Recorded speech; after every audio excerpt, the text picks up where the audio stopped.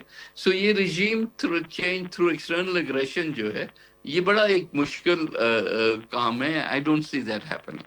Right, ایک آخری سوال سے ڈومیسٹک پالیٹکس کے حوالے سے، ناٹ ایگزیکٹلی ڈومیسٹک بلکہ اس کی جو انٹرنیشنل امپلیکیشنز ہیں. بلاول بھٹو کی قیادت میں جو ڈپلومیٹک مشن امریکہ کے، برطانیہ کے، پھر ریسٹ آف دا یورپ کے دورے پر رہا، تو جو آپٹکس آئے، جو امیجری آئی، وہ تو بڑی زبردست تھی کہ جی فلاں سے ملاقات ہو رہی ہے، فلاں سینیٹر سے، فلاں ریپبلکن سے، فلاں لارڈ سے، house of Commons, house of Lords وغیرہ، یورپ میں بھی، برسلس میں بھی. یہ imagery بہت اچھی آئی، آپٹکس بہت اچھی آئی. But if we have to calculate and measure the impact of this visit in terms of success, کہ successful impact کیا تھا، تو وہ کیا رہا پھر اس visit کا other than the optics؟ دیکھنا یہ تو کوئی نہیں ہے کہ ایک پرٹیکولر کوئی اگریمنٹ ہے وہ سائن کرنے گئے تھے. پاکستان کا نیریٹو بتانے گئے تھے نا. Pakistan unfortunately has been at the receiving end of India's narrative کہ پاکستان ٹیررسٹ اسٹیٹ ہے اور پاکستان ہمیشہ ایگریسر ہوتا ہے اور دنیا سب کو اکٹھے مل کے پاکستان کو جو ہے آسٹرسائز کرنا چاہیے. تو یہ تو ایک پہلا اٹیمپٹ ہوا ہے کہ اس سارے نیریٹو کو ریورس کر کے اور ایک پاکستان کی position at the right quarters پہنچائی جائے. ظاہر ہے کہ یہ this is not a one off thing, اور نہ ہی اس کو ہم یہاں پہ ختم کر کے خوش ہو کے گھر بیٹھ جائیں گے کہ اب بس اب پاکستان کی بات ساری دنیا نے مان لی اور آگے بڑھے. This is a constant effort, this is a diplomatic effort جو کہ چلتا رہے گا تھرو نارمل جو ہماری ڈپلومیسی ہوتی ہے، through ambassadors, embassies and the foreign office, یا جہاں جہاں ایکسٹرا ضرورت پڑے تو through these kinds of mission. So this is all work in progress. اور میرا خیال ہے کہ امپیکٹ جو ہوا ہے وہ میجر ایک دن میں نہیں بلکہ وہ انٹائر پیریڈ جو آئے گا فیوچر میں اس میں دیکھنا پڑے گا. بہت بہت شکریہ سید نوید قمر صاحب. پروگرام کی نکالنے پہ ایک چھوٹی سی بریک کا وقت ہوا ہے یہاں پہ. Let's take this short and quick break and then come back and resume the question answers. Stay with اس.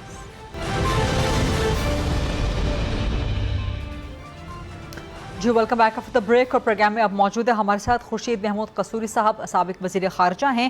السلام علیکم سر، شکریہ پروگرام کے لیے وقت دینے پہ. یہ جو ایران کی جنگ ہے، اب امریکی صدر نے بھی کہہ دیا ہے کہ اگر سیز فائر نہیں ہوتا، کوئی ٹیبل پہ ڈیل نہیں ہوتی تو امریکہ اس جنگ کا حصہ بن سکتا ہے. تو کیا آپ سمجھتے ہیں کہ واقعی امریکہ اس جنگ کا حصہ بن سکتا ہے؟ کتنا عرصہ جاری رہ سکتی ہے یہ ایران کی جنگ؟ ایران عراق جنگ جو ہے وہ 8 سال تک جاری رہی اور پوری دنیا نے اس کا جو نقصان اور خمیازہ جو ہے وہ اگلی کئی دہائیوں تک بھگتا. تو اس جنگ کے امپیکٹ کیا ہوں گے نہ صرف خطے پہ بلکہ دنیا پہ، اور کتنا عرصہ یہ جنگ جاری رہ سکتی ہے؟ اور یہ جو امریکہ نے اور اس کے پھر پاکستان پہ اثرات کیا ہوں گے؟ اور یہ جو امریکہ نے اسٹیٹمنٹ دی ہے، کیا یہ واقعی کوئی حتمی اعلان ہے، اس کو سنجیدہ اسٹیٹمنٹ لیا جائے، یا صرف ایک یہ پریشر ٹیکٹک کے طور پہ ایران کے خلاف استعمال کیا جا رہا ہے اسٹیٹمنٹ؟ دیکھیے امریکہ کیا کہہ رہا ہے وہ تو بالکل ہی کلیئر نہیں ہے، کیونکہ پریزیڈنٹ ٹرمپ کے کئی بیان آئے ہیں، اس میں ڈیفینیٹلی پریشر ان کا یہ مقصد ہے کہ جس ٹرمز پہ بات چیت ہو رہی تھی عمان میں، اس پہ پہلے 4-5 دن تو 4-5 میٹنگز میں تو آیا کہ اچھی چل رہی ہے، یہ ہے وہ ہے. آخر میں پریزیڈنٹ ٹرمپ نے کہا کہ معاملات جو ہیں وہ ٹھیک نہیں ہیں. اور اس سے پہلے ایک دن IAEA نے رپورٹ دی کہ اب اس سے قبل ایران جو تھا کمپلائنس میں تھا اس کی جو ریکوائرمنٹس تھیں، لیکن اب انہوں نے یہ کہا کہ ایران کمپلائنس میں نہیں ہے.